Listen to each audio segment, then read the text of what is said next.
Eldon, he's going to be talking about the Bill of Rights. I love that you can speak about the Bill of Rights and stuff, because there's someone else that's not going to be speaking here. Great. Thanks, Ryan, for driving 4,400 kilometers. That's a long drive. Okay. So this is my second time speaking here at Queets Park. I spoke about a month ago. I'm going to talk about three things: about the law, one thing, and the Bill of Rights, especially, and the stand for the site. Let me ask you this. You can talk closer. Let me ask you this. How did we get in this spot? What did the powers that be use? What did they use? Legislation. Law. Legislation. Legislation and law, right? No law, legislation. Law and legislation are two very different things. You want to speak? No. Okay, so, anyways, where does law come from? The word law. Anybody know?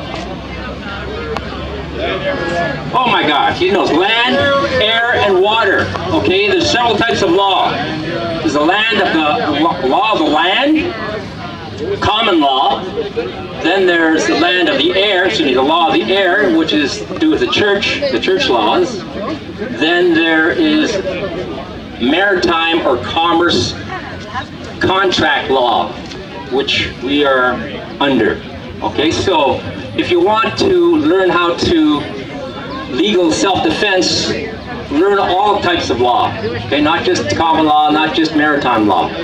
Okay, so maritime law is contract law. So mandates are a contract which you can accept or reject. And a lot of people accepted them, and some people did not accept them.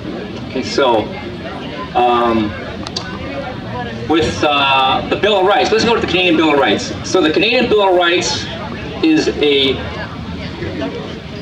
statute or an act which recognizes and protects our rights.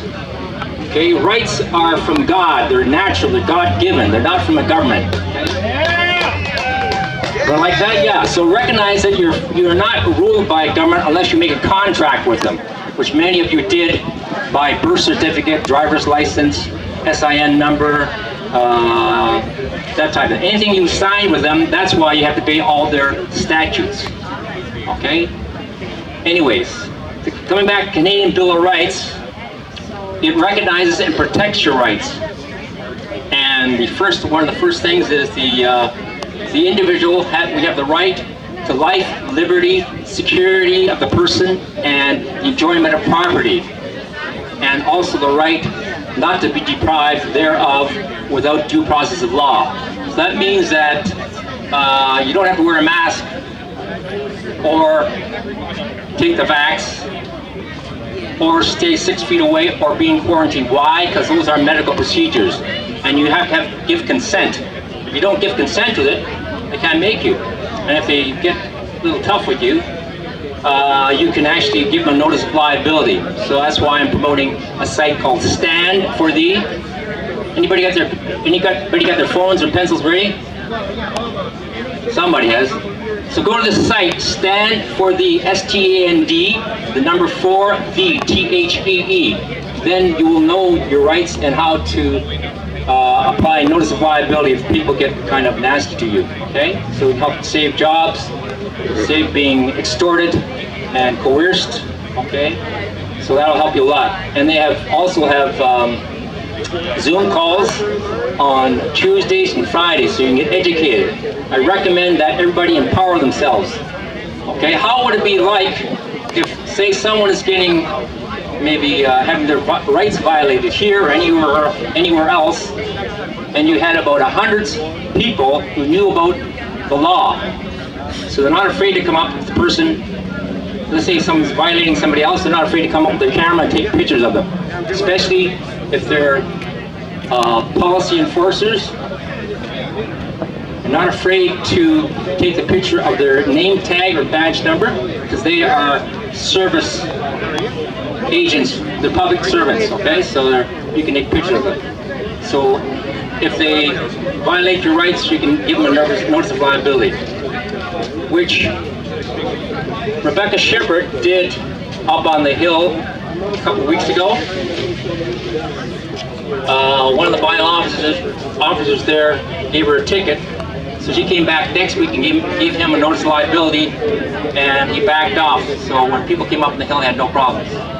And just recently, on July the 2nd, she was up on the hill with Jane Scarf, and 4 bylaw officers wanted to shut her down. Okay? So she said, "Oh, this is the Church of the Bill of Rights." And she actually cited the Bill of Rights. Okay? So check that out on the Stand for Thee site. So one more minute? Okay, so again, Stand for Thee, S-T-A-N-D, the number 4, the THEE.com, and learn how to, I guess, navigate the maritime law system. There's also common law, which is a different type. If you want to know about that, ask me later. Okay? And that's it. Okay, Stand for Thee. Check it out. Okay, don't be pushed around, coerced, extorted. If you want to, stay dumb. If not, smarten up. Okay, this has gone long enough. That's it. Thanks. Thank you, thank you. Thank you, buddy. Eldon. So for our next speaker, we have Justin Long from Hamilton. He's been a real patron.